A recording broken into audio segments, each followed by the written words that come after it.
gusto de conversar con Carlos Pires, un gran amigo desde hace muchísimo tiempo.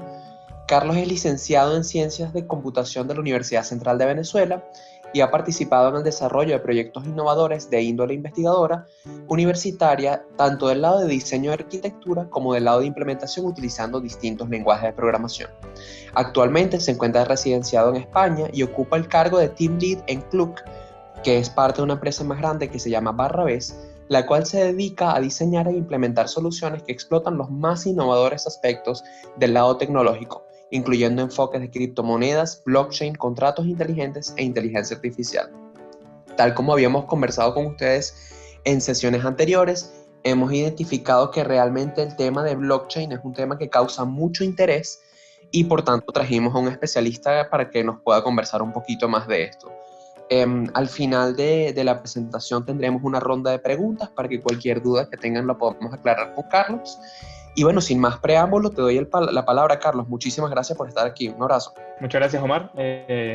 Bienvenidos a todos. Me encanta ver a Foro. Me encanta ver a Foro en este tipo de cuestiones porque indica que hay interés y yo creo que haya tanto interés es el primero de los pasos para que empecemos a darle nombre, ¿no? a estas tecnologías que emergen y que son muy importantes, tal vez no muy importantes hoy, pero yo estoy seguro que quizás en los próximos 5 años esto ya va a ser un estándar como lo fue el Internet, como fue el Wi-Fi, como son varias cosas que ya hoy en día prácticamente sin ellas no podemos vivir, pero siempre es bueno vivir estos momentos porque podemos ver nacer, ¿no? Este tipo de cuestiones que son tan importantes y realmente es lo que a mí me gusta de la tecnología, ¿no? Entonces, sin extender mucho en esta parte, hoy vamos a hablar de Ethereum, vamos a hablar un poco de blockchain también, vamos a hablar de los estándares que utiliza Ethereum, contratos inteligentes y en qué tipo de escenarios se utilizan este tipo de tecnologías para que comprendamos cómo utilizarlas y qué ventajas nos otorgan, ¿no? En la agenda vamos a hablar un poco de blockchain como tal, qué es, cómo está estructurado. Esta parte es un poquito técnica, así que no hace falta que vayamos muy en profundidad, pero hace falta que digamos algunas palabras que son importantes para entender por qué funciona este tipo de tecnologías. Vamos a hablar de Ethereum como tal, vamos a hablar de contratos inteligentes, los casos de uso y de los estándares que hoy en día se están utilizando para llevar este tipo de desarrollos a cabo, ¿no? Entonces, ¿de dónde surge toda esta movida que ocurre con el blockchain y tal, con las criptomonedas, que de repente de unos cuantos años para acá se han vuelto tan populares? Y son varias cosas, ¿no?, que están relacionadas entre sí. Vamos a empezar primero porque primero el dinero es importante. Obviamente no es lo más importante en la vida, pero es importante el dinero, es importante que el dinero llegue de un lugar a otro, que llegue de un lugar a otro rápidamente. Entonces tenemos por un lado transacciones, manejo de fondos, entidades bancarias, pago de cuotas, tiempos de espera, hay también corrupción. Y bueno, todas esas cosas, algunas son buenas y algunas son malas, porque si bien yo puedo mandar dinero de aquí a, no sé, a Italia, puede que llegue en 3 días, puede que llegue en 4 días, algunos ya sabrán esta pesadilla. Y estamos en la época en que yo quiero todo y lo quiero ya. Entonces yo quiero que mañana llegue este dinero porque lo necesito para comprar ciertas cosas, porque la inflación, porque el crimen, no sé qué. Entonces, ¿qué pasa con esto? Y el problema que ataca este tipo de soluciones es que queremos minimizar el tiempo de las transacciones, queremos que los fondos lleguen de un lugar a otro mucho más rápido, queremos saber a dónde va el dinero, queremos que el banco no intervenga de una manera tan abrupta como lo hace, porque no sé si lo saben, pero si tú hoy por lo menos quieres enviar dinero de un país a otro, ese dinero pasa al banco, el banco pasa a otro proveedor, ese pasará a Mastercard o pasará a Visa, Visa hablará con el otro banco, el de destino, y bueno, por cada mano que toca ese dinero, claramente no es gratis y se toma una pequeña comisión cuando envíen ese dinero. Entonces pones a ver, envía 100 y llegan 60, llegan 50, llegan 55, entonces realmente solo en el viaje ya pierdes valor, ¿no? Entonces eso realmente hoy es un problema, porque imagínate cuántas transacciones se hacen al día y cuánto dinero no digamos que se pierde, porque es un servicio que ellos brindan, pero el que lo pierde es uno, es la persona que lo envía, ¿no? Entonces, esas son las temáticas que queremos abordar y cómo solucionar, ¿no? Entonces, hablamos un poco ya de las transacciones, de la manejo de fondos, hablamos de la corrupción, vemos dinero que de repente está y de repente ¡buf!, se esfuma y nadie sabe a dónde fue, en qué se gastó, quién lo tiene, a dónde ha ido, dónde salió, etc. Entonces ya podemos ver que el sistema, aunque funciona, tiene algunas fallas que son críticas, ¿no? Entonces vamos a hablar un poco de blockchain, vamos a hablar de la cadena de bloques como tal, que viene siendo la espina dorsal de donde nacen todas estas tecnologías. Todos los negocios tienen un libro mayor donde todas las transacciones se ven registradas. Si tú tienes un abasto, una panadería, tú pones, compré 5 kilos de harina hoy, la fecha, cuánto gasté, a quién se lo pagué. La idea es digitalizar todo esto y podemos ver que la cadena de bloques es un libro mayor digital, el cual lleva un registro permanente e incorruptible. Ya vamos a hablar un poco de la parte incorruptible, que facilita el proceso de registro de transacciones que involucran cualquier tipo de bienes, virtuales o no, en una red. Entonces, la idea es más bien trasladar esta parte del libro mayor a una parte digital que es mucho más, tal vez no más sencilla, pero mucho más eficiente. Ampliando un poco más este concepto, una cadena de bloques está compuesta por una serie de bloques enlazados cronológicamente, eso también es súper importante, y que contienen transacciones que no pueden modificarse una vez insertadas en la cadena. Es decir, esto es un registro permanente e incorruptible en el cual podemos ir registrando las transacciones que vamos realizando, ¿no? Estamos hablando un poco ya de una parte más técnica. Podemos ver que tenemos el bloque, el primer bloque, y ese bloque tiene una cabecera que es un identificador. Tenemos un hash, ya vamos a hablar del hash, y tenemos las transacciones del bloque 1. Es decir, dentro de este bloque más pequeño están las transacciones que hemos hecho. Entonces, en las transacciones podemos tener pago de Carlos a María, el pago de María a José, y todas estas transacciones se guardan en este pequeño bloque. Luego, ese bloque se va a guardar en un bloque más pequeño y todo lo que engloba el bloque tiene contenido de las transacciones. Ahora, el segundo bloque tiene un apuntador, la parte más técnica, o digamos que tiene una referencia al bloque anterior. Es decir, sin el bloque 1, el bloque 2 no puede existir. Entonces tenemos un bloque 1, un bloque 2, un bloque 3, y así sucesivamente vamos a ir guardando las transacciones que vamos registrando en la blockchain. Y de esta manera, si yo modifico el bloque 1, simplemente el bloque 2, esta referencia al bloque 1 va a cambiar. Ya vamos a ver cómo va a cambiar y cómo todo esto va encajando, ¿no? Entonces, simplemente la idea es que tenemos transacciones que se guardan en bloques y estos bloques están ordenados cronológicamente. Este podría haber sido a la 1, este podría haber sido a la 1 y 5, y este podría haber sido a la 1 6, efectivamente, y así iremos sucesivamente hasta que, bueno, de hecho no se acaba, es un proceso que es iterativo y que seguirá mientras que la red esté arriba. Los árboles Merkle son estructuras que se utilizan para guardar las transacciones de una manera más sencilla. Esto ya también nos vamos un poco más a la parte técnica, que no es necesario que lo comprendamos en profundidad, solo para lo que nos compete. Es una estructura de datos, es decir, estamos hablando de teoría computacional o de datos también, en la que podemos almacenar de manera eficiente estas transacciones. No hace falta que lo comprendamos, pero bueno, si alguno es entendido en la parte técnica, ve que es un árbol, una estructura de árbol, la cual hace que sea mucho más eficiente en los accesos. Vamos a pasar esta parte un poco. Ahora, vamos a ver esta parte, que vamos a hablar de lo que es un hash. Primero voy a acceder a este link que está acá. Deberían poder ver mi pantalla. Entonces, un hash, ¿qué es un hash? Un hash viene siendo una huella digital informática. Es decir, si yo aquí coloco hola, podemos ver que aquí se genera una huella digital. Es decir, estos son una serie de números generados que corresponden a esta palabra. Este hash podría ser sacado de cualquier archivo. Yo aquí podría colocar una imagen, una canción, una constitución, un nombre, un número de cédula, y cada archivo que yo coloque va a generar un hash distinto. Es decir, si ven cómo yo puedo añadir letras a esta palabra y ven cómo se genera un hash distinto, ¿no? Esto quiere decir que la huella digital de esta palabra es esta.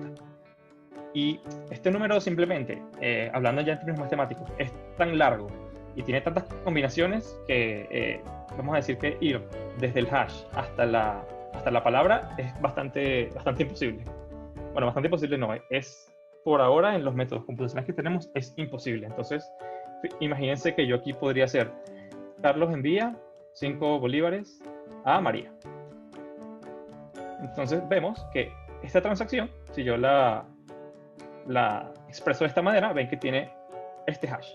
Ahora, si yo fuera un ente malicioso y yo quisiera cambiar este 5 a un 4, ven que el hash sería distinto. Entonces, si yo cambio un 4 por un 5, tenemos un hash completamente distinto. Y esto es lo que nos asegura que sea incorruptible. Porque si volvemos un poco más a las láminas y yo voy hacia atrás, vemos que cuando yo tengo un bloque con sus transacciones dentro, generamos un hash. El bloque número 2 tiene un hash a la cabecera del bloque anterior. Es decir, este bloque tiene su hash, que digamos que es su identificador. Podríamos decir que está su número de cédula para entendernos mejor. Y si este bloque cambia, significa que esta cabecera ya no apunta a este bloque, sino a otro. Entonces, esa alerta de la no correspondencia entre el bloque 2 y el bloque 1 va a generar una alerta en la blockchain, lo cual hará que el sistema se corrija automáticamente, ¿no? ¿Cómo se corrige automáticamente? Ya vamos a entrar un poco en detalle, ¿no? Entonces, fíjense cómo esto es, de cierta manera, una casa de naipes, ¿no? Si yo tengo, digamos, un bloque N, bloque 400, si el bloque 1 cambia, significa que todo lo que está detrás se cae, porque si este hash no coincide con este hash no va a coincidir con y este tampoco con el siguiente, y así sucesivamente hasta que lleguemos al bloque 400. Eso es lo que nos va a garantizar que el estado que tenemos ahora de la cadena de bloques sea el correcto. Si llegamos al bloque 400 y a alguien se le ocurre de una manera maliciosa, porque no hay otra palabra, ¿no? Maliciosa de querer cambiar los datos que existen en el bloque número 2, simplemente el hash del bloque número 2 cambiará, y por ende el del número 3, el del número 4, el del número 5, el del número 6, sucesivamente hasta llegar al bloque 400, que es lo que le da el poder a este protocolo, porque en realidad es un protocolo. Entonces podemos ver ya cómo las piezas van encajando, ¿no? Podemos ver que hay un hash, que viene siendo una huella digital. Vemos aquí a la parte del hash. Entonces, fíjense que aquí yo puedo tener cuantas como yo quiera, ¿no? Entonces, no es una transacción por bloque. Yo podría tener, María envía 5 bolívares a José. José envía, y vean cómo el hash va cambiando, ¿no? Por cada letra que yo coloco, va cambiando. 6 bolívares a Silvia, sucesivamente, y así vemos como el hash es lo que nos asegura que si alguien intenta cambiar esto y en vez de enviárselos a José, se los envía a Marta, ya vemos que es un hash distinto, lo cual nos daría una alerta de que algo malo está ocurriendo, y simplemente volveríamos a esta parte de la presentación y veríamos que se dispara una alerta en lo que sería el protocolo, ¿no? Ya dejando esta parte clara, podemos avanzar un poco y vemos un poco mejor cómo se construye el bloque. El bloque simplemente se propone de transacciones. Esto sería el T1, que sería transacción 1, sería de Carlos a José. La transacción 2 sería de José a María. La 3 sería de María a Pepe, y de Pepe a, no sé, a su mamá. No sé.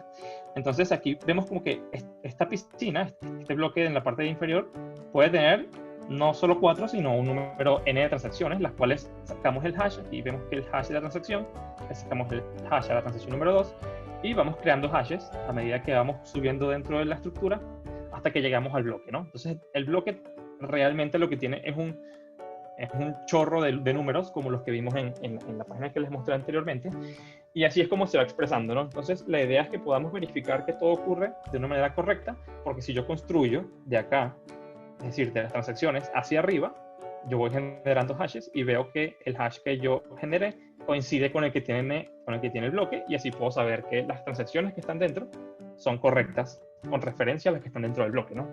Esto es básicamente, esta estructura básicamente la construyó primero Bitcoin, que fue la primera implementación que utilizó este protocolo. De hecho, fue para lo que se creó. Y bueno, pueden ver que estas imágenes están todas recuperadas y traducidas por mí desde el sitio oficial de Bitcoin. Y son de dominio público, y si quieren ahondar más en este tema, les invito a que lean un poco más sobre qué es Bitcoin, qué es blockchain en el sitio oficial de Bitcoin, para que si alguno está más interesado en la parte técnica pueda continuar este camino utilizando la documentación de Bitcoin, ¿no? Entonces, Vamos a hablar un poco de qué es la cadena de bloques, qué es la cadena de bloques y qué no es una cadena de bloques, que esta distinción en mi experiencia explicándole a otras personas de otros ámbitos, me parece que es muy crucial. Entonces, por ejemplo, ¿qué es?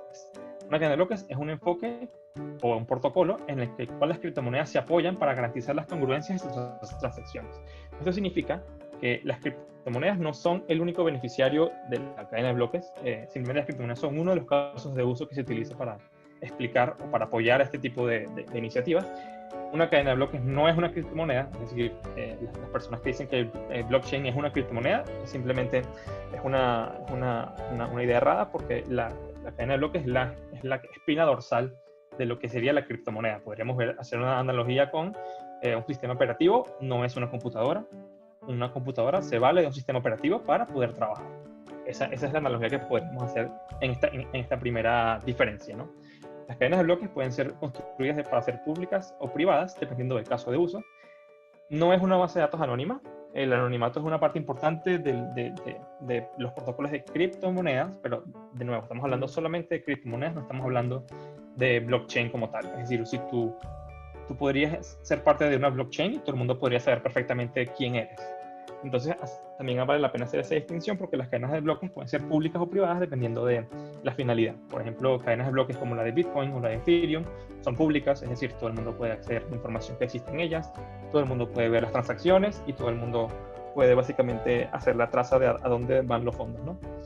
Pero también existen alternativas privadas donde, digamos que yo soy empresa A y yo me quiero relacionar con la empresa B y quiero que tengamos un libro digital en conjunto donde haya transparencia 100%, utilizando la tecnología que ya vimos con los hashes, con las transacciones, y de esa manera podríamos hacer una blockchain que sea privada donde solo estemos esta empresa y yo, ¿no? Entonces esas son una de las iniciativas que hay allá afuera. Una de ellas es Hyperledger de parte de IBM, que son una de las herramientas que están ganando potencia hoy en día. Y existen muchas otras, existe Cordana, que es parte de Windows, y habrán otras por allí, porque en realidad ya vamos a ver lo fácil que podría ser desplegar nuestra propia cadena de bloques, ¿no? Y por último, podríamos ver que una cadena de bloques es una herramienta especializada para la administración de transacciones.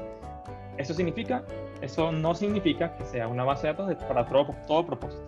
Es decir, no se imaginan la cantidad de veces que la gente se acerca a mí en mi trabajo y me dicen, tengo este proyecto y como blockchain es lo último, lo más yo quiero ponerlo en mi aplicación, quiero ponerlo en mi solución. Y simplemente no funciona, porque las bases de datos convencionales, SQL, no SQL, la que sea, tienen sus bondades y no significa que tienes que aplicar el blockchain a todo. Blockchain es un protocolo que funciona muy bien, es bastante importante, pero no significa que hay que matar todo con blockchain. Es decir, yo entiendo que cuando eres martillo todo parece un clavo, pero no es el caso.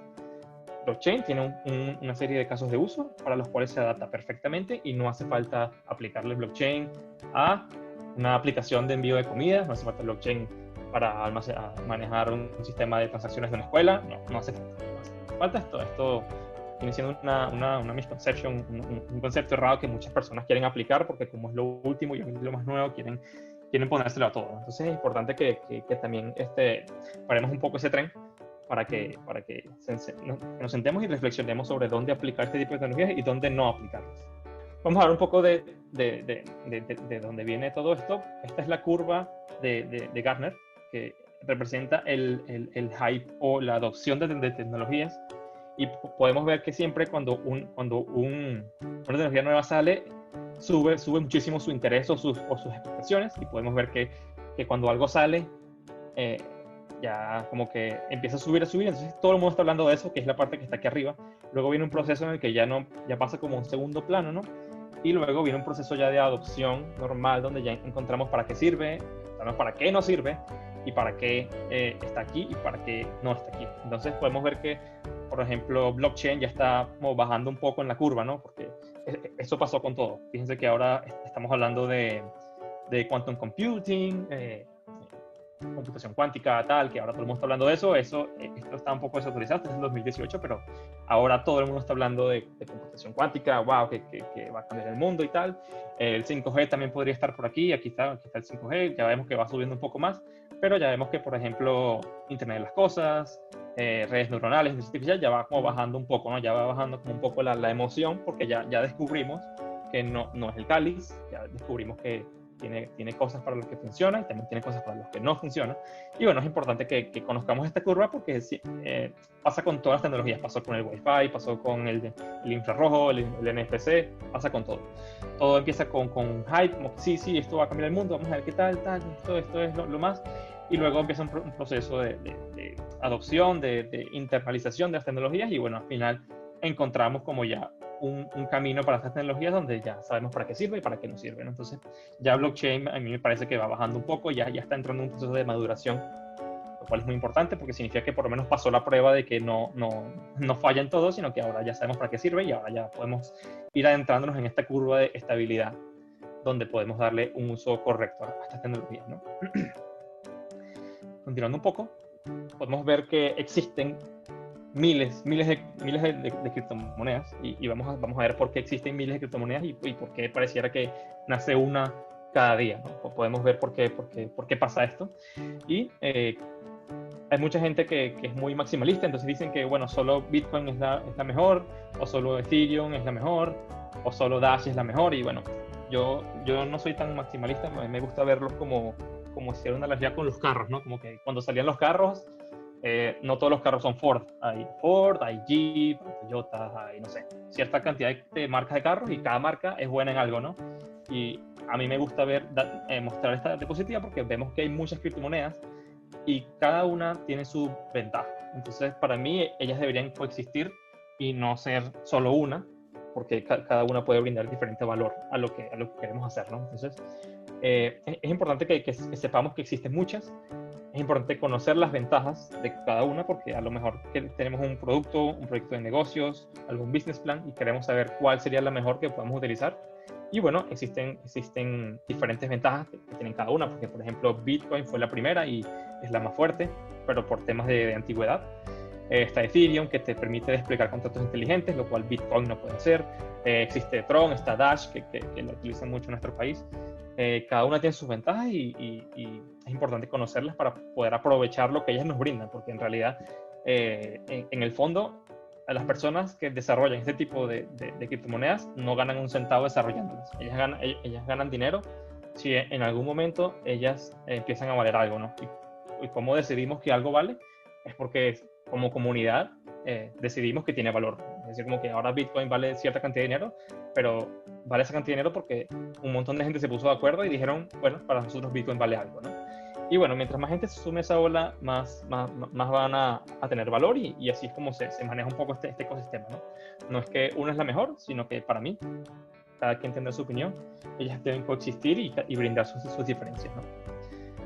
Vamos a hablar un poco de las personas que apoyan este tipo de iniciativas. Jack Dorsey es el CEO de Twitter y está desarrollando una plataforma que utilice pago de criptomonedas. Esto ya es casi un hecho, se llama Foursquare. Elon Musk también ha demostrado su apoyo a este tipo de criptomonedas. Podemos ver que cuando estas personas que han cambiado el mundo empiezan a mirar esta dirección, vemos que algo de valor tiene, ¿no? Entonces, podemos ver diferentes adopciones en diferentes partes del mundo, diferentes empresas y personas que le empiezan a apoyar y eso siempre todo suma, como quien dice, ¿no?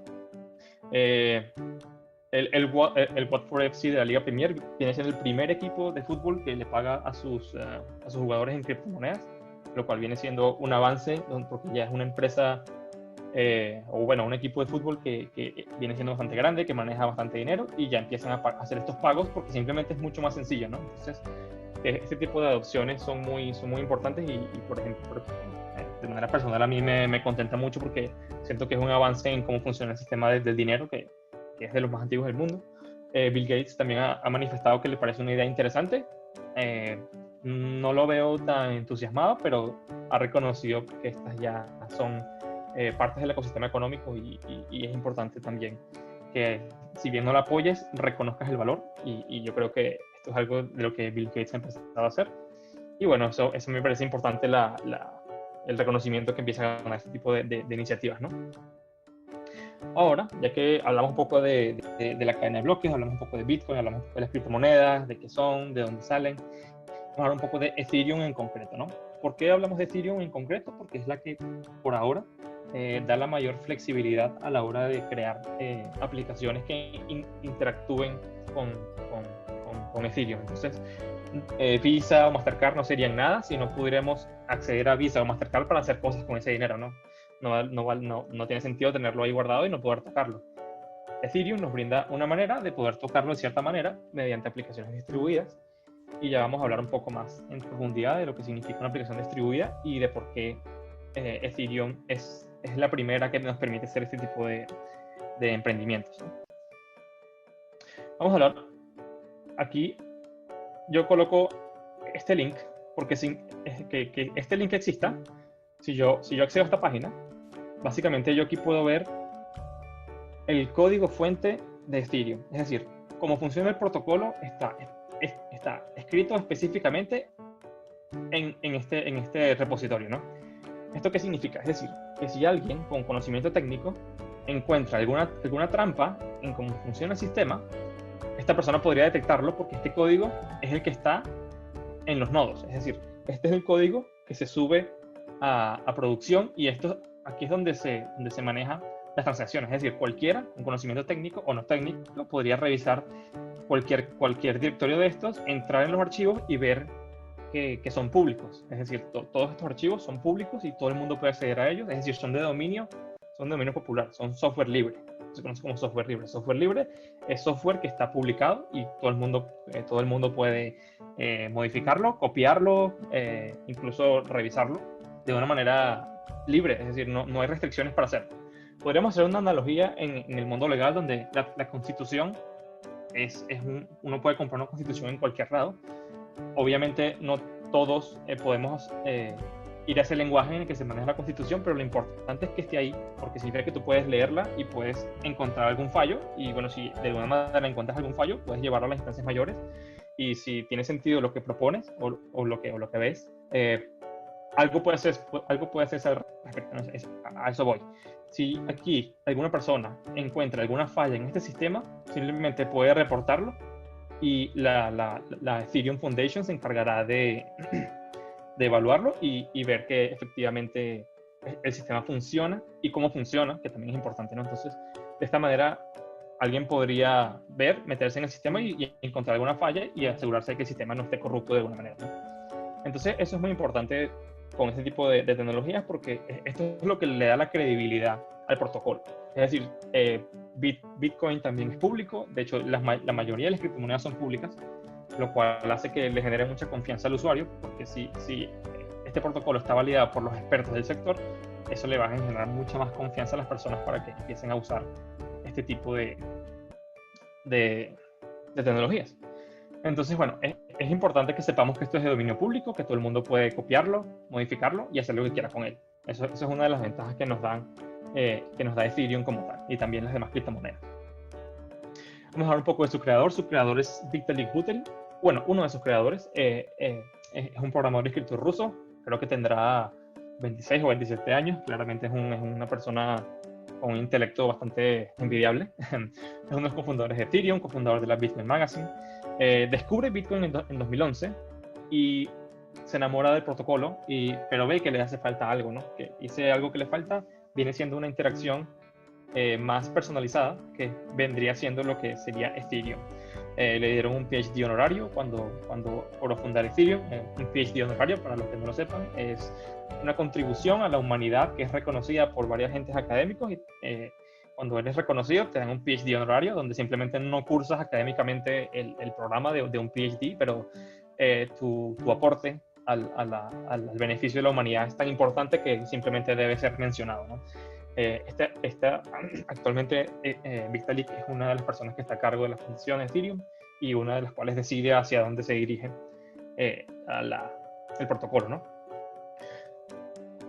Esto es muy interesante porque justamente hace 2 o 3 días hubo un video en YouTube donde aparecía que Vitalik iba a entregar 100.000 Ethers en YouTube en una charla, y deben saberlo. Eso me parece muy importante que la gente lo sepa, porque mucha gente regaló su dinero y es que nunca va a haber un giveaway de Ether, ¿no? Un giveaway es donde básicamente te dicen, ya, tú me envías uno, yo te envío 2 de regreso. Tú me envías 50, yo te mando 100 de regreso, y esto no ocurre nunca. No va a ocurrir, no ocurre hoy, no ocurrió ayer, ni ocurrirá nunca. Es decir, este tipo de iniciativas siempre son scams, y aparecieron muchos videos en YouTube donde la gente entraba en un chat, veía una grabación pregrabada de Vitalik, una conferencia, y tenían este panfleto, obviamente sin lo de scam. Tenían un panfleto donde decía que si tú envías 5 Ether, recibías 10, si tú enviabas 50, recibías 100, y creo que es muy importante que sepamos que eso no va a ocurrir nunca. Eso de que regalan el dinero, si tú me envías uno y te mando 2, eso no ocurre nunca ni ocurrirá jamás. Quiero ser muy claro en esto porque la cantidad de dinero que estas personas pudieron robarse solo con este tipo de estafa es bastante elevado, ¿no? Creo que fueron $200,000 o algo así que se robaron, ¿no? Y luego vamos a hablar un poco de por qué esto pasa y por qué es posible, ¿no? Otro de los cofundadores de Ethereum es Gavin Wood, es un doctor en informática, y fue la persona que creó el código que ya vimos antes en la página. Este fue una de las primeras personas que lo creó, que lo codificó como tal. Fue el creador de la prueba de concepto, es el creador de Solidity. Solidity, para las personas que son un poco más técnicas, es el lenguaje de programación que nos permite interactuar con Ethereum. Esto de interactuar viene siendo el atractivo principal porque nos permite hacer aplicaciones que en vez de vivir en Internet, viven en la red de Ethereum. Es el autor del Yellow Paper de Ethereum. El Yellow Paper significa que es un paper que no ha sido aprobado académicamente, pero está en vías de. Esto fue ya hace muchos años, así que probablemente el Yellow Paper ya sea un white paper. Y también es el creador de las organizaciones de Green Singularity, Blockchain Capital, Polychain Capital y Melon, que son business o fundaciones que se encargan de crear o incentivar las soluciones que se apoyan en Ethereum. Ethereum es básicamente una red o un protocolo que se monta encima de la red de Internet y sobre la cual vive la máquina virtual de Ethereum. La máquina virtual de Ethereum es lo que le da la magia, es lo que permite que Solidity nos permita acceder a Ethereum de una manera más sencilla. Es decir, nosotros podemos mandar transacciones a través de la máquina virtual de Ethereum, y esta máquina virtual puede tener comunicación con aplicaciones distribuidas, las cuales podrían desarrollarse por un desarrollador cualquiera. Es decir, yo mañana podría crear una app, montarla en la Play Store o en la App Store, donde yo hablo con la máquina virtual de Ethereum y esta habla con la red de Ethereum para enviar dinero de una manera más fácil, o yo podría programar pagos al final de mes con una aplicación distribuida, la cual se comunica hacia abajo con las diferentes redes, ¿no? Entonces, eso es lo que le da la versatilidad que Bitcoin, por ejemplo, no tiene, lo cual hace que podamos hacer cosas mucho más potentes y mucho más organizadas sin tener que directamente hablar con la máquina virtual de Ethereum, porque esto ya viene siendo un lenguaje mucho más difícil de dominar. Entonces la idea es que las personas que no tienen tanto conocimiento técnico en Ethereum puedan interactuar con Ethereum, enviar fondos, programar pagos, crear tokens, hacer ese tipo de cuestiones de una manera más sencilla. Toda esta documentación puede ser también expandida en el repositorio de Ethereum que ya vimos antes, ¿no? Entonces todo esto es información pública que pueden revisar en detalle. Ahora vamos a hablar un poco de la infraestructura y de por qué este tipo de enfoques son tan importantes, ¿no? Primero, vamos a primero acceder a este link, y esto es lo que en realidad le va a dar importancia, ¿no? Este sitio web representa todos los nodos de Ethereum que existen en el planeta. Es decir, cada nodo de estos que ustedes ven en la pantalla es un nodo de Ethereum. Cada nodo de Ethereum, cada puntito que ven en la pantalla, tiene todas las transacciones que se han hecho en Ethereum desde que se inició hasta el día de hoy. Todos tienen una copia de la blockchain que sabemos que se va construyendo de una manera adecuada por la cronología, y podemos ver que hay miles de nodos alrededor del planeta. Es decir, para que la cadena de bloques se pierda, tendría que básicamente irse la energía en toda América, en África, en Europa, en Rusia, en China, en Australia, en Japón, en Hawái, en Nueva Zelanda. Entonces, si esto ocurre, es decir, si se va la luz en todo el planeta, créanme que tenemos problemas más grandes que dónde está nuestro dinero, ¿no? Entonces, ¿Qué pasa con esto y por qué esto es tan importante? ¿No? Porque es importante que haya tantos nodos. Porque si volvemos a la presentación, a esta lámina anterior, vemos que cada uno de esos nodos tiene una copia de la cadena de bloques. Entonces, ¿qué pasa si alguien modifica el bloque 2?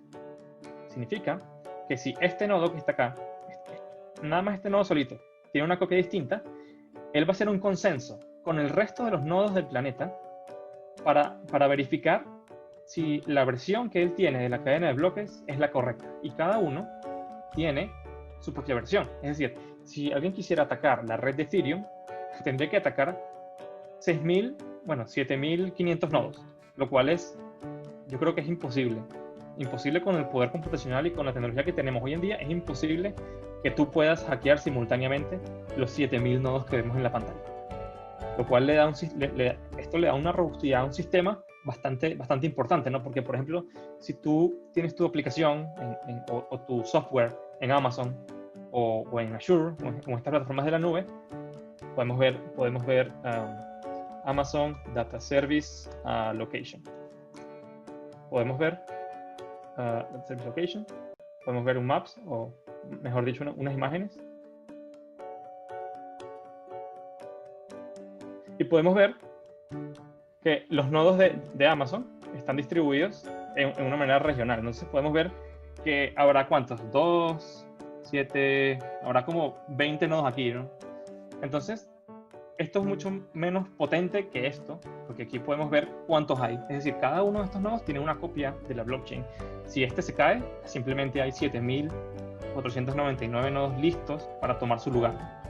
Y si todos se caen, menos uno, es decir, vamos a mirar que el mapa se pone completamente en blanco y solo este nodo que está aquí, este pequeño nodo en una isla en el medio de la nada, tiene la copia de la cadena de bloques. Cuando un nodo se conecte, va a sincronizarse con este único nodo y obtener una copia.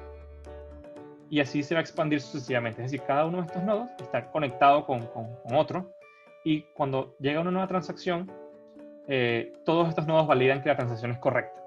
Y si un pequeño nodo, recibe un ataque malicioso, todos los demás van a darse cuenta, porque todos tienen su propia versión y esa versión tiene un hash. Entonces, si de repente el hash de este nodo cambia, todos los demás van a saber que este nodo sufrió un cambio y probablemente este nodo deje de ser tomado en cuenta por la red hasta que corrija el hash incorrecto que tiene. Entonces, esto a mí me parece muy impresionante, porque esto es en realidad lo que le da el valor al protocolo. Podemos ver que simplemente que se pierda la energía en cada uno de estos nodos es bastante imposible, y si ocurre tenemos otros problemas más importantes. Y esto es básicamente lo que hace la infraestructura, ¿no? En vez de vivir en data centers como es Amazon, que vive en data centers en Estados Unidos, en Brasil, en Europa y en Asia y en Australia, estos viven alrededor del planeta, y de hecho cada uno de nosotros podría montar su propio nodo de Ethereum y beneficiarse de ello, ¿no? Ya vamos a hablar un poco de cómo nos beneficiamos de tener un nodo corriendo de una manera particular. Podemos ver que en Venezuela tenemos, de hecho, varios nodos, y cada uno de estos nodos cumple con la labor de asegurarse que la red esté funcionando correctamente. Entonces, esta es la espina dorsal de por qué este protocolo es tan potente, y así ocurren con todas las criptomonedas. Entonces, esta es una parte muy importante que quería mencionar. Adicionalmente, con este link que les voy a mostrar ahora, vamos a ver realmente en detalle y en vivo cómo se crean los nodos de la red. Esto es un viewer en vivo de cómo se crean los bloques. Entonces podemos ver que cada burbuja es una transacción, y cada una de estas transacciones están siendo en vivo añadidas a la pool de transacciones. Es decir, todas son transacciones que esperan por ser validadas. Podemos ver que hay muchísima gente interactuando con la red. Y aquí arriba podemos ver los nodos. Es decir, poco a poco vamos a ver cómo los nodos o cómo las transacciones se van a ir añadiendo a este bloque, y vemos que este bloque está conectado con este con este con este.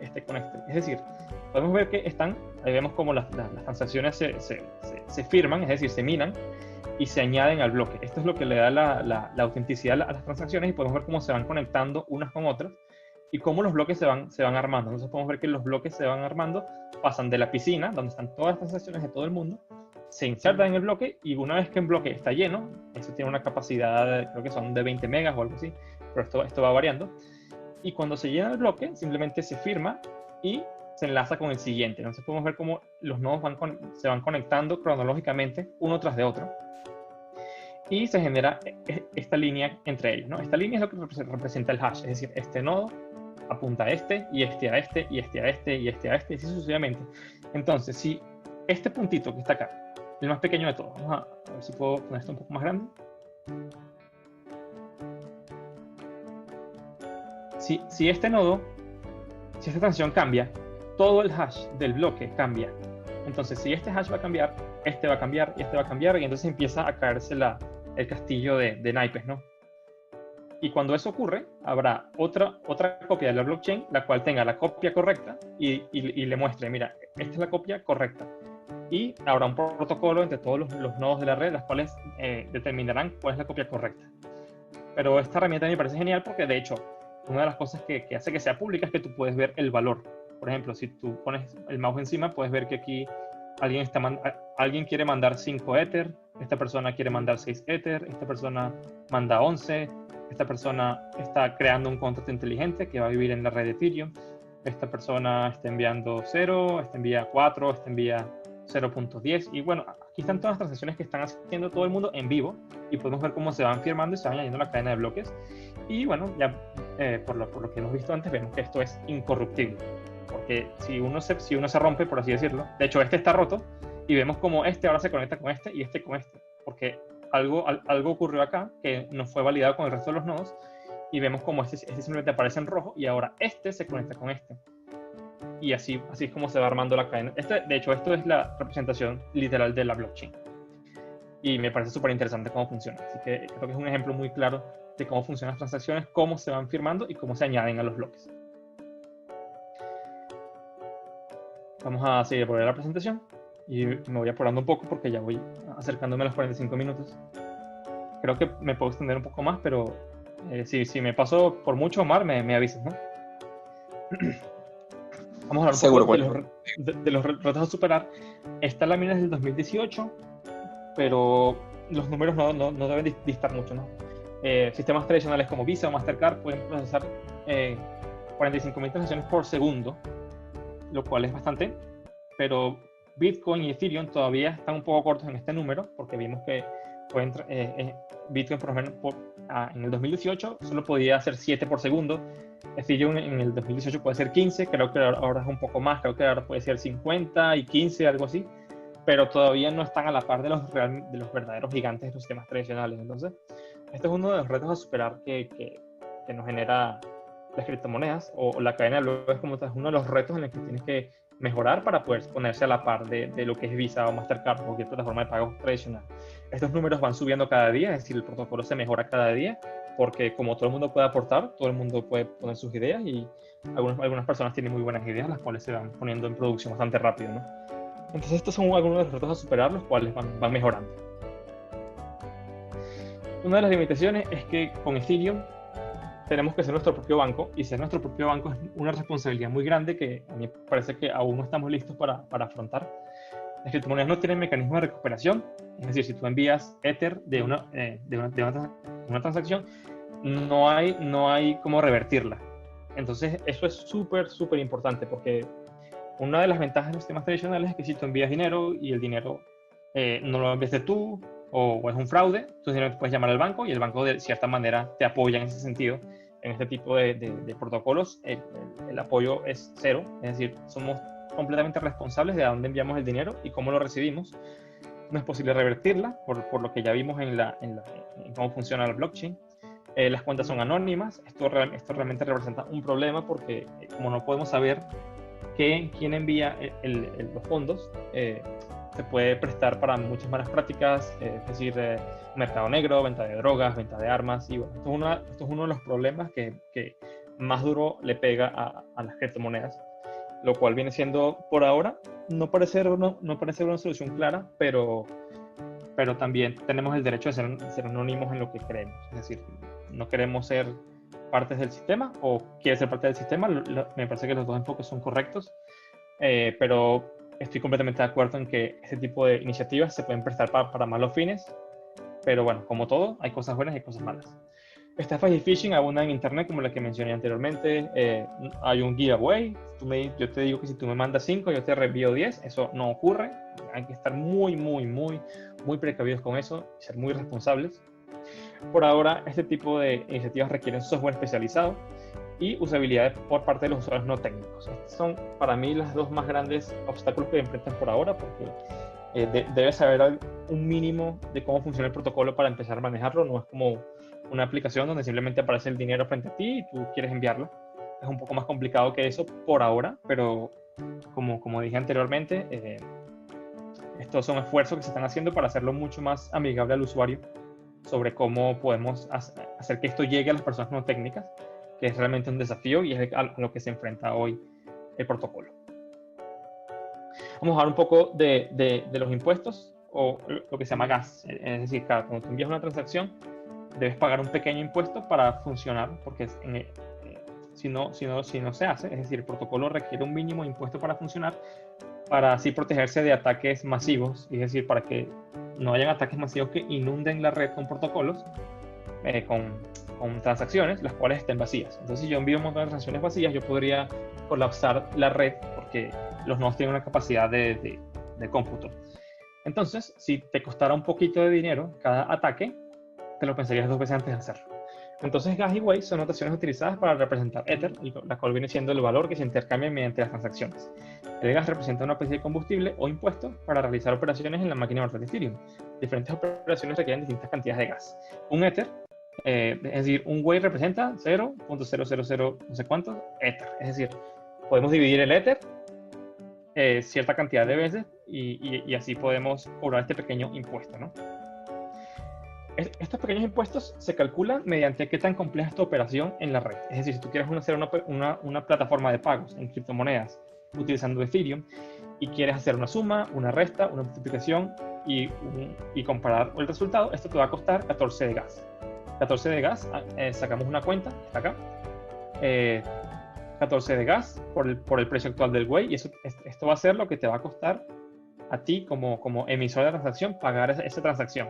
Pero si envías un Ether, realmente 4.200 Wave, vemos que Wave son una cantidad ínfima de Ether, lo cual para mí tiene sentido porque así protegemos a la red y también nos da las herramientas para poder hacer este tipo de operaciones dentro de la red. Cada operación, mientras más compleja, más gas vas a consumir. Entonces, para las personas más técnicas, si se animan a desarrollar alguna aplicación que esté en Ethereum, deben tener cuidado en cómo manejan el gas de sus operaciones, ¿no?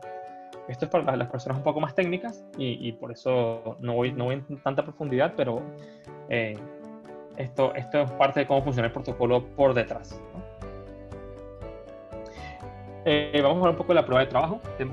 Veíamos anteriormente que están las transacciones y vemos que, esto tiene rato aquí pasando, vemos que las transacciones están acá y de repente se meten dentro de un bloque. ¿Qué significa que entren dentro del bloque? Significa que alguien en ese momento las está minando. ¿Qué es minar? Vamos a ver al popular término de qué es minar, ¿no? Minar, que todo el mundo conoce a alguien que mina bitcoins, mina Ethereum, que se hace millonario de un día para otro. Eso a mí me parece un poco relativo, ¿no? Pero esto ocurre y es un proceso que involucra la necesidad de invertir poder computacional para validar una transacción. Es decir, para yo validar una transacción, es decir, que la transacción sea verídica y que pueda ingresar a la cadena de bloques, debe ser validada. ¿Cómo se valida la transacción? Pues debemos invertir poder computacional para que estas transacciones sean firmadas y añadidas a la cadena de bloques. Podemos ver en este pequeño diagrama que la transacción está como dentro de una caja fuerte y varias computadoras intentan descubrir la combinación de esta caja fuerte, la cual hace que la caja se abra. Cuando esta caja, cuando alguno de estos nodos, es decir, la persona que dice que mina Bitcoin es que en realidad tiene una computadora que está echando números en esta cajita, intentando resolver el acertijo, intentando resolver la combinación correcta para que la cajita se abra. Una vez que la cajita se abre, tú recibes una pequeña recompensa que se envía directamente a tu cuenta y cuando encuentras la combinación correcta, minas la transacción y esa transacción se añade al bloque y el bloque es firmado y añadido a la cadena de bloques. ¿Por qué ocurre esto de esta manera? Es porque si volvemos al mapa de los nodos, quiero quitar esto aquí. vemos que todos estos nodos en realidad están aquí porque se benefician. Es decir, cada uno de estos nodos está intentando romper la cajita de la siguiente transacción para ganarse la recompensa. Entonces ahí vemos ese incentivo, el cual hace que te conviene a ti utilizar el protocolo porque es muy escalable, es muy seguro, es muy tolerante a fallos. Y a ti te conviene tener un nodo porque si logras encontrar la combinación del bloque o de la transacción, te vas a ganar una pequeña recompensa, ¿no? Entonces esto es lo que hace que sea un sistema donde todo el mundo aporta y todo el mundo gana algo, ¿no? Tú ganas una infraestructura súper robusta que funciona a una velocidad muchísimo mayor si tú envías un Ether desde Venezuela hasta, no sé, vamos a ir hasta la península de Siberia. Eso no te va a tardar más de 2 minutos en llegar. Cuando si lo intentas hacer por un medio tradicional, probablemente te tarde una semana y media en llegar y va a llegar muchísimo menos de lo que enviaste. Con este tipo de iniciativas podemos verificar que tu dinero se envíe más rápido, no pierdas tanto en que se mande y la persona que se encargó de validar también se gane algo en el proceso. De hecho, las recompensas son ínfimas y recibes la mayoría de las veces todo lo que enviaste o un poquito menos. Entonces, esto es lo que en realidad hacen las personas que minan criptomonedas. Lo que tienen es una computadora echando números a un protocolo, intentando resolver esta combinación para abrir la caja y firmar el bloque. Cuando digo firmar el bloque me refiero a meter esto que está ocurriendo, poner todas las transacciones en la pool y que el bloque se conecte con el siguiente. Esto es firmarla o minar la transacción. Entonces ya vemos como todo esto va cobrando más o menos forma, ¿no? El tiempo de minado es variable, es decir, el tiempo de minado está hecho para que sean 15 segundos y esto podemos verlo como con este gráfico.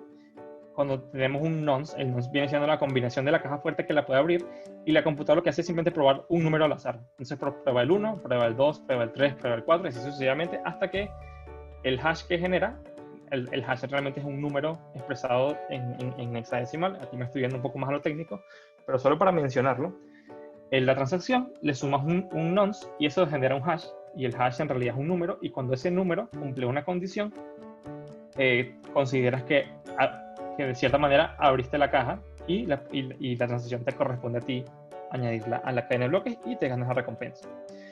El tiempo que te tardes en encontrar la solución es variable, es decir, este número es menor que 100, pero si quisiéramos subir la dificultad, tendría que ser menor a 99, a 98, a 90, a 80, lo cual va a hacer que te tardes más en encontrar la solución.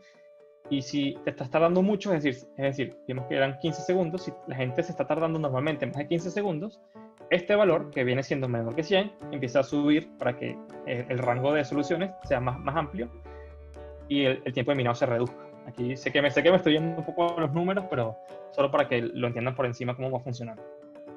Entonces, bueno, el tiempo de dificultad viene siendo 15 segundos, es decir, en promedio se tarda 15 segundos en llegar a una transacción. Podemos comparar esto con los 3-4 días que utiliza Visa o Mastercard y bueno, podemos ver claramente la ventaja. Ethereum va a evolucionar a un tipo de prueba de trabajo distinta que se llama Proof of Stake, la cual no tiene nada que ver con esta.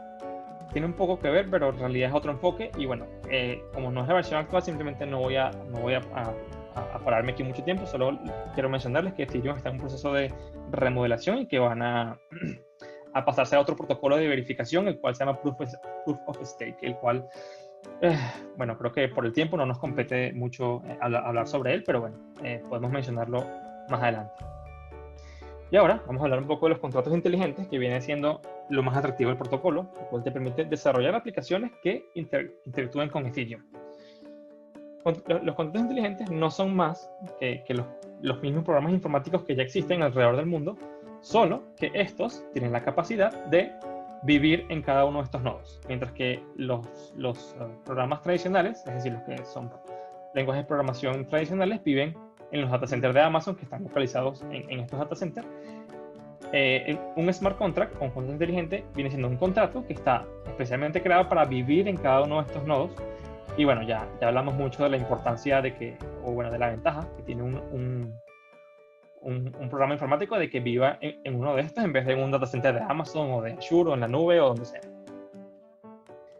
Y bueno, casos de uso, realmente los que se les ocurran, una de las cosas más atractivas de Ethereum es que podemos crear tokens. Y un token, ya les voy a poner un ejemplo de un token que seguramente conocen. Y simplemente hay millones de servicios de los cuales podemos utilizar los smart contracts para aprovecharnos de la rapidez y la escalabilidad de Ethereum. Programas de royalty o de propiedad intelectual, es decir, si yo genero propiedad intelectual, yo podría guardarlo en la cadena de bloques y eso quedaría un registro eterno e incorruptible de que yo soy el propietario original de esta pieza intelectual o artística, es decir, yo podría guardar el hash de una canción en la cadena de bloques y así yo podría decir como que como yo soy el propietario de esta canción, yo tengo el hash de la primera canción o de la copia o la original que yo tengo y de así darle autenticidad a ciertos valores. Podríamos darle un hash a lo que sea y así asegurar que su valor trascienda a través del tiempo, porque siempre tendremos el hash de la verificación, además de los tokens, lo cual ya vamos a hablar de los tokens y cómo podemos aprovecharnos de ellos. Registro de tierras, en vez de tener un contrato en papel donde esté firmado por, no sé, el dueño o esté firmado por mí, podríamos tener un contrato inteligente donde este contrato va a vivir en la infraestructura de Ethereum, donde es imposible que se pierda, y eso esté allí para siempre porque va a existir en la cadena de bloques. Es decir, nadie va a poder cambiar tu contrato de tu casa, porque simplemente la cadena de bloques daría una alerta y simplemente tu ataque sería rápidamente aplacado. Y bueno, realmente podríamos decir que cualquier cosa viva dentro de la cadena de bloques de Ethereum, lo cual le da un atractivo mucho más expandido, porque no se trata solo de dinero. Podríamos hablar de registros legales, podríamos hablar de propiedad intelectual, podríamos hablar de partidas de nacimiento, de documentos de identificación, y esto en realidad esto es bastante potente. Solo es cuestión de aterrizarlo un poco en el sentido del negocio, pero lo importante es que ya tenemos las herramientas para poder trasladar lo que viene siendo documentos oficiales en papel a documentos que pueden vivir en las cadenas de bloques, lo cual le da un atractivo mucho más potente, y además podemos ahorrar papel, lo cual a mí también me parece genial, porque hoy en día se pierden toneladas de papel firmando documentos que fácilmente podrían ser digitalizados, ¿no? Ya las firmas digitales se están popularizando. Entonces, yo podría asociar una firma digital con un hash de un bloque en Ethereum, y ese bloque podría contener el contrato de mi casa o de mi carro, y eso es mucho más, de hecho es mucho más rápido y no ocupa espacio físico. Entonces sería cuestión de aterrizar este tipo de oportunidades de negocio, y yo creo que aquí hay un mercado que está por descubrir que seguir haciendo las cosas de la manera tradicional. Entonces este tipo de iniciativas es lo que a mí me genera que esto es algo muy, muy disruptivo, y apenas estamos empezando a ver las ventajas, ¿no? MetaMask es una de las herramientas que se utiliza en la web para interactuar con Ethereum. Esto ya también nos vamos un poco más a lo técnico. Remix es el compilador online que utiliza Solidity para poder crear los contratos inteligentes. Una vez hablamos ya esto un poco más técnico. Y como me quedan 3 minutos, voy a ir un poco más rápido. Vamos a hablar un poco de los estándares y vamos a hablar de el token RC20. El token RC20 es un token fungible, es decir, si yo tengo un token RC20 y lo junto con otro, tengo 2 tokens RC20. Y los tokens RC20 podemos ver que también tienen un repositorio donde son de código abierto, es decir, todo el mundo puede ver cómo está estructurado el código. Una vez más, ya la gente más técnica podrá darse cuenta que todo este código informático es público y todo el mundo puede saber cómo funciona y encontrar alguna falla. Si encuentras alguna falla, pues ponerte en contacto con la fundación y ellos se encargarán de solucionar el problema, ¿no? Si es una falla real. Ahora, estos tokens en realidad uno puede generarlos y ellos van a representar lo que tú quieres que represente. Ahora voy a hablar del ejemplo más claro, y estoy seguro que todos aquí lo vamos a conocer, o al menos la mayoría, uno de los tokens que pudo haber sido, pero que no fue al final. Y estoy hablando del Petro. El Petro, estoy seguro que la mayoría sabe qué es. El Petro empezó como un token RC20. Es decir, yo me pongo de acuerdo con Ethereum y y genero una cierta cantidad de tokens, y esos tokens representan lo que yo quiero que represente, y si todos como comunidad nos ponemos de acuerdo en que representa lo mismo, pues ya está. Vemos que es realmente lo que vale y es lo que es, que es lo que ocurrió con el Petro. Entonces el Petro fue una primera aproximación de su implementación. ¿Y cómo sé que esto es verdad? Pues porque está en la página de Ethereum, tenemos una transacción donde se generaron 21 millones de Petros, y podemos ver que hay una cuenta que tiene 21 millones de Petros, los cuales están allí congelados, ¿no? ¿Por qué digo congelados? Porque al final el Petro no fue implementado en Ethereum con token ERC20, pero pudo haber sido perfectamente hecho con Ethereum. De hecho, aquí vemos que hay 21 millones de Petros, solo que la iniciativa migró de Ethereum a otra plataforma por razones que realmente desconozco. Pero esto se pudo haber hecho completamente en Ethereum. De hecho, los tokens fueron creados, y podemos ver que fueron creados hace 1105 días. Esto fue, de hecho, cuando se lanzó el Petro, que fue ya 3-4 años. Podemos ver que esto realmente ocurrió, pero por alguna razón desistieron de Ethereum y se fueron con otra plataforma, ¿no? ¿A dónde voy con todo esto? Realmente voy con todo esto a que cualquier persona con un conocimiento técnico mediano podría generar sus propios tokens y se pone de acuerdo con una comunidad, y los tokens podrían valer lo que ustedes quieren que valgan. De hecho, en el trabajo donde estoy, tenemos unos tokens que se llaman quitos, y al final de cada viernes repartimos 5 quitos a cada persona de la oficina, y el que tenga más quitos al final de la semana se gana un viernes libre. ¿Y cómo circulan los tokens? Es decir, tenemos una aplicación hecha para Android y iOS, donde si yo te doy feedback colaborativo, es decir, yo te ayudo con una de tus tareas como empleado, yo te mando un quito como agradecimiento. Entonces la idea es fomentar el feedback colaborativo con tus compañeros de trabajo a través de criptomonedas.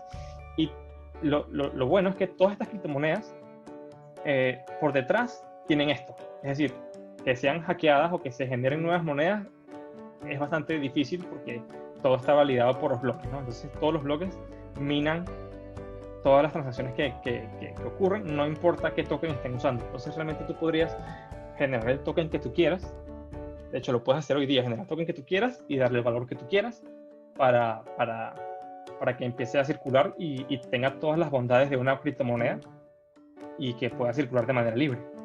De hecho, hay universidades que ya están implementando tokens para asignar sus materias. Es decir, tú vas al sitio web de la universidad, compras cierta cantidad de tokens, y cada materia tiene un costo en tokens. Entonces tú simplemente compras 10 tokens de la universidad y gastas tus tokens dándoselas a las materias que te lo piden. Economía pide 3 tokens, no sé, cálculo pide 2 tokens, y así los vas gastando. Y es una manera mucho más sencilla, y que se apoya en Ethereum para manejar transacciones que de otra manera tendrían que utilizar un banco, lo cual viene siendo un poco más engorroso, ¿no?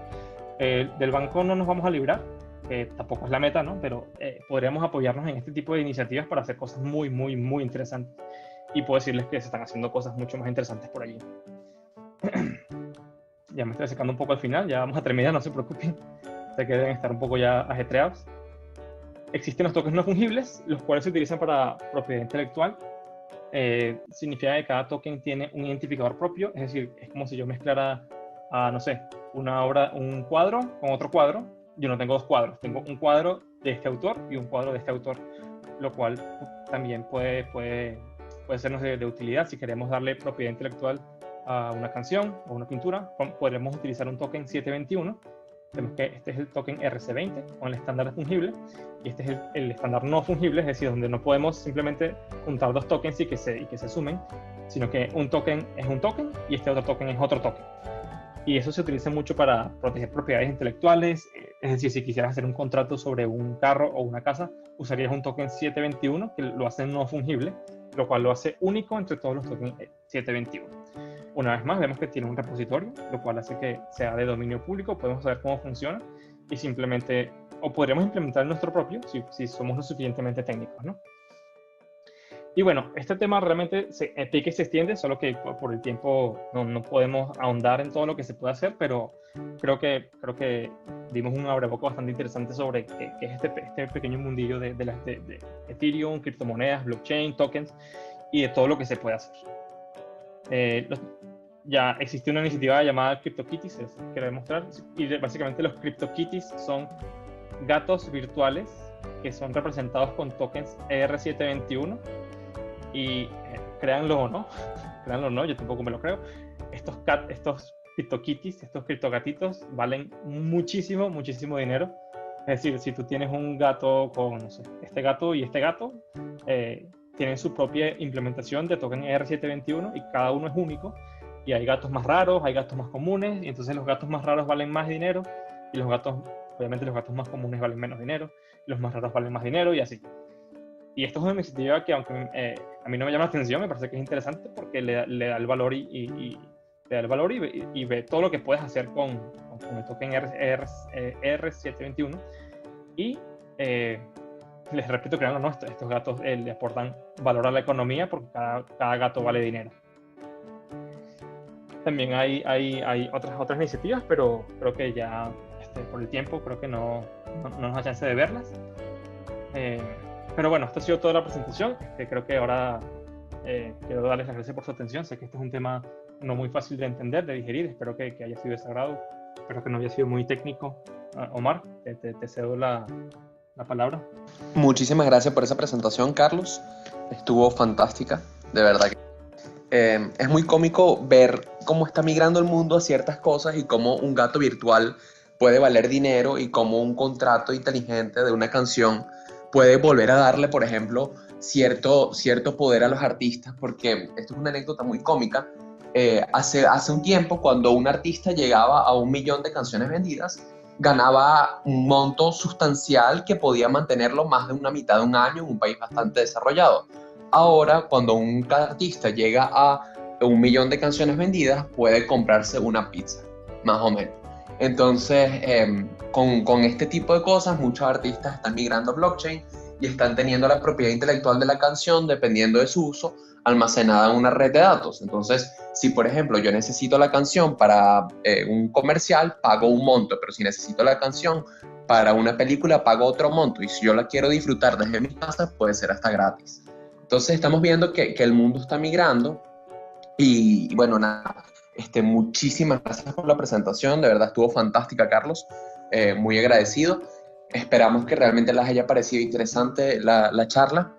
En las próximas actividades tenemos varias cosas así más o menos de este mismo estilo muy planificadas ya, ¿no? Tenemos varias cosas de inteligencia artificial ya programadas. Al respecto vamos a estar hablando un poquito de creatividad computacional, vamos a estar hablando un poquito de cómo esto se traduce en la sociedad y qué tipo de cosas podemos hacer con inteligencia artificial. Entonces, la sesión que viene, traigan sus celulares. Si tienen un dispositivo de iOS sería ideal, porque vamos a estar haciendo música y vamos a hacer varias cosas interesantes con esto.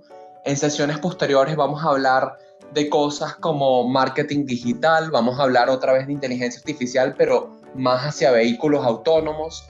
Y la idea de este comité es lo que conversamos al principio, para todos. Cualquier cosa que les parezca interesante, por favor avísenos y nosotros buscamos la manera de darla. O si ustedes quieren participar, también con todo el gusto del mundo. Porque la idea es esto, es compartir conocimiento, es buscar cosas interesantes. Muchas veces todos, yo sé que estamos seguros que hablamos de, no, es que cuando tú minas la criptomoneda o cuando vas a hacer un contrato inteligente, pero pocas veces llegamos al nivel de detalle que nos dio Carlos hoy, que realmente es muy válido, porque nos explica realmente cómo son las cosas un especialista del área, más allá de una persona que se leyó 3 cosas en internet y se para a decir una conferencia. Entonces, en este aspecto, la idea del comité es eso, es tener personas especializadas, personas que nos puedan dar a muy alto nivel, porque la idea tampoco es llegar al nivel de programación, información que sea muy veraz y seguir con esto con todo el gusto del mundo. Entonces, desde el punto de vista de la cámara y desde el mío propio, estamos muy complacidos que realmente les estén gustando las actividades. Otra cosa interesante que vamos a hacer es que a partir de la charla que viene vamos a empezar a hacer pequeños resúmenes del tema de la charla, no de la charla en particular, sino del tema de la charla. Entonces, si vamos a hablar de inteligencia artificial, haremos un par de párrafos al respecto para que la gente tenga como en cuenta de qué va el asunto, para que lleguen un poquito más preparados y podamos digerir esta información más fácilmente. A todos ustedes, gracias por acompañarnos. Nuestras redes sociales, @Cámara de Caracas, en donde estamos presentes, Twitter, Instagram, YouTube. Sugerencias, comentarios, aprendizajes de esto, estamos a su total disposición en camaradecaracas@gmail.com.